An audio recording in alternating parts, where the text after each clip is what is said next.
to think that like you should take an experimental gene therapy for a cold, like that just goes beyond the pale to me.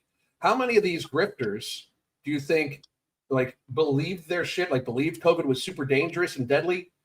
And how many do you think were just like, looking out for the dollar? Like, do you think we should like, again, just start fresh from scratch? Like we got rid of legacy media. Should we just like, look at the influencers on the right, maybe decide like, hey, we need to categorize these people, stupid fucks that believed in COVID bullshit, and people that were smart enough not to do that shit. Well, I guess I'll answer the last question first. In my opinion, you should always stress test the people you go to for advice or services or anything like that. It never hurts to have a stress test. And as far as the right-wing media people choose to consume, whether TV or podcast or radio, whatever it may be, COVID was the ultimate stress test. Even if you yourself initially failed it, COVID was the ultimate stress test. Everybody's Mr. Freedom now. Donald Trump's in office and everything's MAGA and America first and everyone's wrapped in the American flag now. Who was Mr. Freedom when freedom wasn't all that popular? That's the kind of guy you can probably trust. So I've told people that it was the great sorting in my life. That's what I call COVID. I sorted out the people in the media who I trust and the ones who I don't trust, the ones who I'll always look at with a side eye in my personal life. Now, granted, I don't hang out with communists, so I didn't have a whole lot of bad things there. But in your personal life and other people's personal lives, my brother wouldn't let me visit. My mom wouldn't let me visit. My sister uninvited me to Thanksgiving. Well, I know they're all nice now, and I get that, and I'm all about forgiveness and things like that. But that's the person who's going to turn you into the FBI one day. That's the state worshiping bootlicker in your life who with the correct prompts, with a little tweak here and a little tweak there, it doesn't take much. That person can be prompted to think they're the good guy by selling you out and screwing you over and turning you. They all announced themselves during COVID. A lot of people don't want to acknowledge that because the results of that stress test hurt too bad. But they all came out and announced themselves, and most of this stuff is public record. You can look at it. Now, as far as the reasons go, are there people who got paid to push crap? Oh, no question about it. But there's also, if I have to be nice, and everyone knows I'm not nice, but if I have to be nice, this is as nice as I can be about it. There is a way of thinking with a lot of people. Older people really struggled with this, not because they're dumb. I'll explain in a moment. Medical people really struggle with this. People who'd gone to great medical schools or have a dad who did or something like that. They really struggled with institutions that had been good, that had been turned into evil criminal organizations. They struggled with acknowledging that because so much of their life was centered around that institution being good. So if you graduated from what's a great medical, Johns Hopkins, if you graduated from Johns Hopkins in 1980, you are understandably quite proud of that. You have a Johns Hopkins degree hanging above your desk. When Johns Hopkins says something, you take that to the bank. It's Johns Hopkins. It's good to go. Well, if Johns Hopkins gets taken over by a bunch of Maoists and starts pushing some poison clot shot on people and telling you a paper mask helps prevent a microscopic virus from floating around, well, that institution turned into a criminal organization. But if I've lived 40 years, 50 years of my life, and that's a critical part of my identity, that Johns Hopkins is good, and now they turn bad, if you tell me it's bad, you're not taking away my alma mater. You're ripping my life apart. My life is a house of cards, and you've just plucked one out from the very bottom. You're plucking away at the very fabric of my being. And that can create such devastation for people. They'd rather just go with the lie. I'd rather go with the temporary lie than destroy everything I ever knew and care about. And that was a lot of it.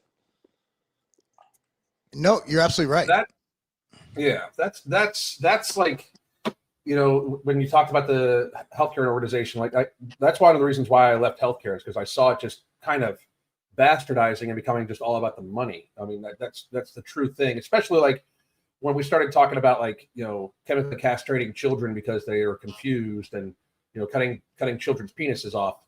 I was just like, how do we fucking get here? And do you it's like the left, I think, does a better job of working their people into a frenzy over shit like that, like the whole trans rights thing. Like And don't get me wrong, I really don't give a fuck if people want to be trans. I truly don't. I'm going to call you how you appear. If you've got a beard, you're a him. I don't give a fuck what you want. I'm going to call you as you fucking appear, right?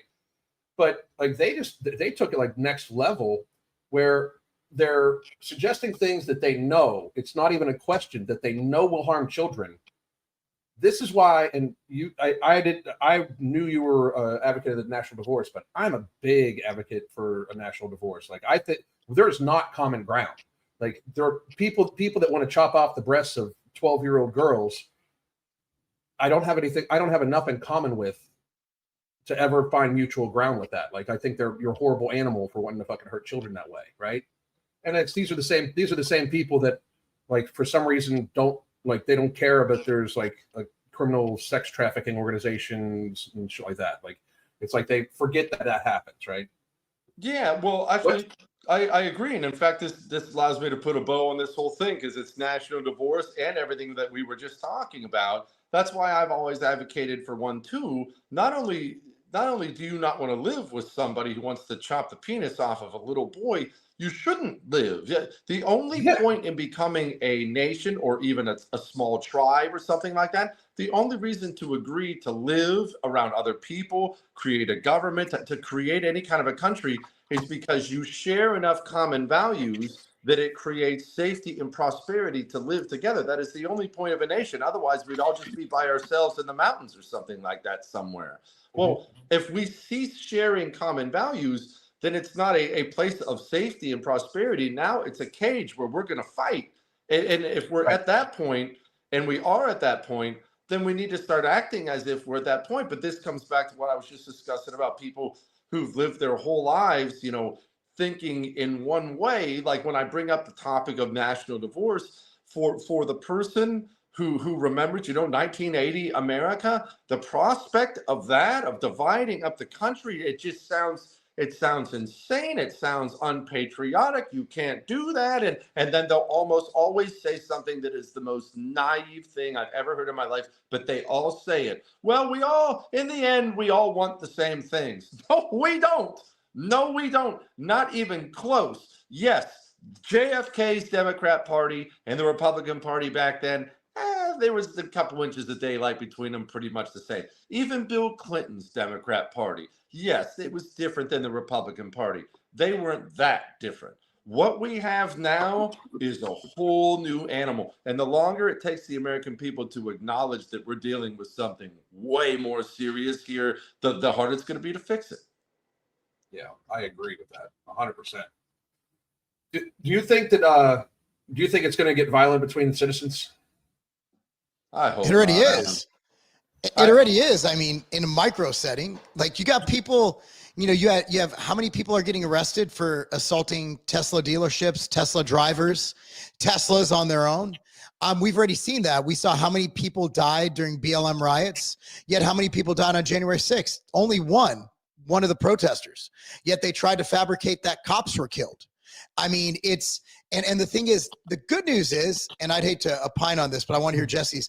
I don't think the media matters anymore, except to boomers and extreme normies. If you look at viewership, I guarantee you, Jesse, you have more viewers than MSNBC by a lot. Mm-hmm. I mean, by a lot. I remember when I first started, I think it was like in the early 2020s, listening to Tim Pool. And he's like, yeah, our goal is to get as big as CNN. Like I don't know if we'll ever get there. He's like 20 times their size now in viewership or some crazy number like that. I don't think the media is relevant anymore. I don't think anybody cares about the news. I don't think anybody takes them seriously. And the people who actually watch news or participating in society, they're getting their information from people like you, from the internet, from X, whatever it is. So, I mean, what's your thoughts on the media in this situation? I think you're exactly right, Mark. And I think that in and of itself is a great thing. Look, we could sit and swap stories for 20 hours about the evils of social media and why it's bad because of this and why it's bad because of that. But like anything else, there's good and there's bad to it. One of the great parts about it is people don't have to sit down and turn on NBC News anymore for 15 minutes after work to catch the news. In fact, very few people do. Very few people do. And what that did was, I mean, the communists only had to take ABC, NBC, CBS, the New York Times, LA Times, and the Washington Post